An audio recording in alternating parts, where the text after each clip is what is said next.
Nagkataong buhay ka ngayon. 25 years old ka na. At kung nagkataon din, patatakbuhin kitang kapitan ng barangay natin. Happy birthday in heaven, apo ko.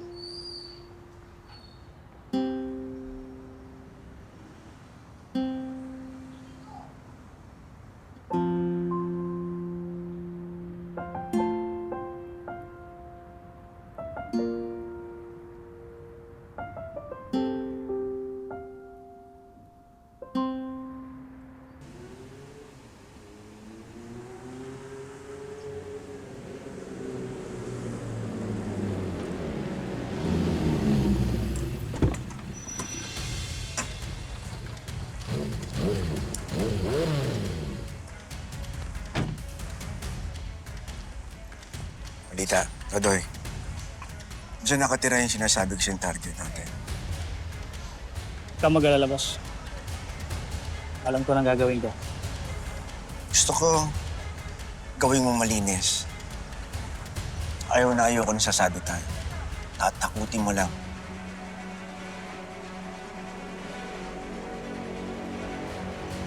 Nay, halika na. Para sabay-sabay tayo. Yan. Yan ang target na sinasabi ko sa'yo. Bata? Hindi na bata yan. Mukha lang. Sige na. Gawin mo na ang sinasabi ko sa'yo. Bala.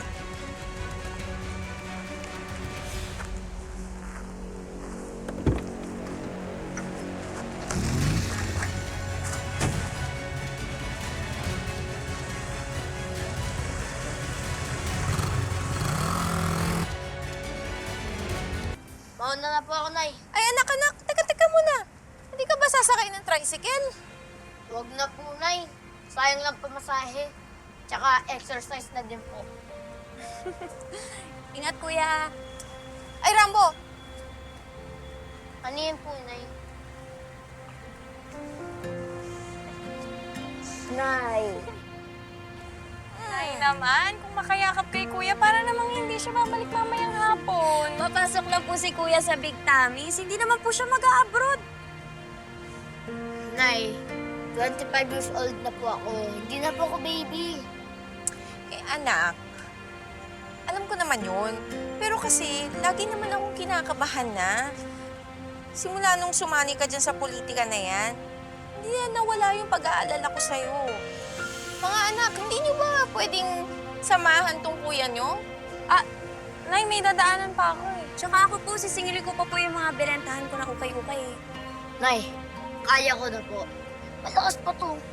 Diba? Ikaw talaga. Go kuya, see you later. Ingat, Kuya! Kayong dalawa ang mag-ingat.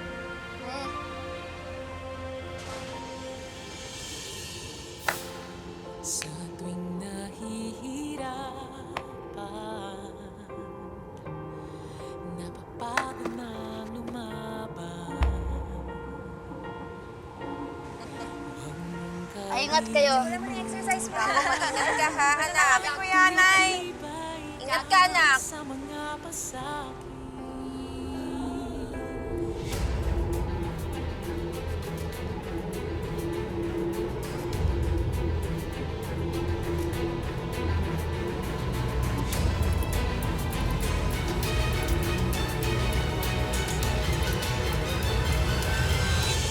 Ayos na. Magtatanda na yung batang gurang na yun. Very good, Vicor. Maasahan ka talaga. Ayoko matalo doon sa batang gurang na yun, ha? Ang laking insulto nun. Magiging katawa-tawa pa ako sa lugar namin. Kap, huwag ka mag-alala. Sigurado ako sa mangyayari sa kanya, siguradong aatras na yung Rambo na yun. Sino si Rambo? He's nothing. Isang ambisyosong buhay.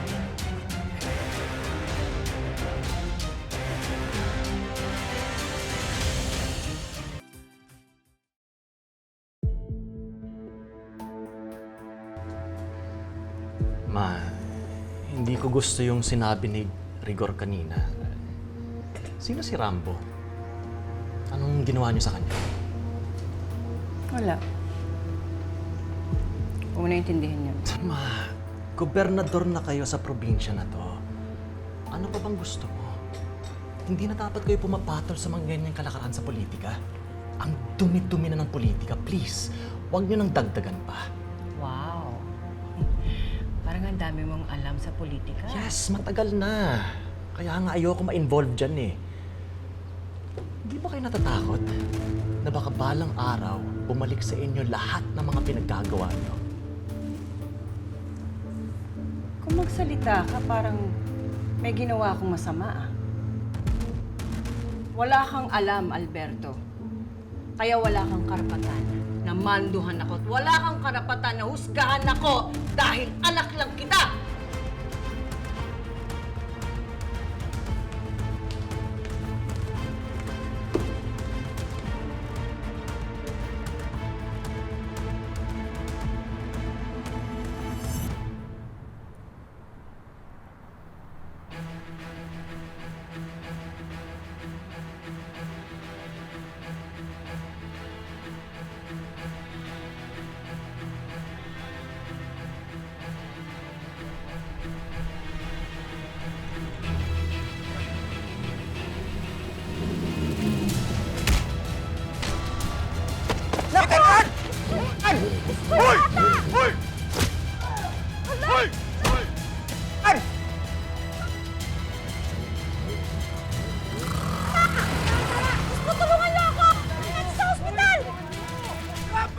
Binunggo! Sinipa pa ng pagkabagsak! Hinabol ko nga, hindi ko inabutan eh! Ano nangyari? Anak, lumaban ka! Tama si Juday. Ako may kasalanan ng lahat. Ako naghikayat kay Rambo na pasukin ang magulong mundong ito. Dahil kami po mismo ang magdodonate, sigurado naman po magka-blood type kami ni Kuya. Dahil pamilya kami. Hindi naman sila pwede mag-donate ng dugo. Alam mo yan. Malalaman nila yung sekreto natin. Siguro panahon na rin na malaman nila ang katotohanan.